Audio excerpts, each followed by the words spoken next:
छवि का क्या करूं, आती नहीं अकल मुझे, बालक का क्या करूं, शाबाश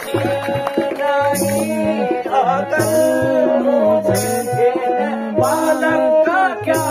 करूं, दर्शन तो मुझे हो गया, के क्या करूं,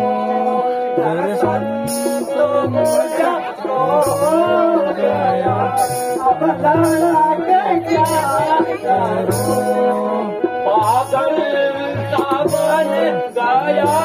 हूँ मैं, इस सोच के क्या करूं, पागल सा बन गया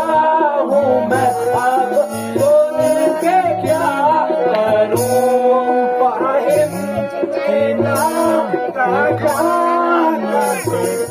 लावता ही भूला के नाम का चाकती समझता ही भूला गई, आती नहीं अकल मुझे, बालक का क्या करूं, शाबाश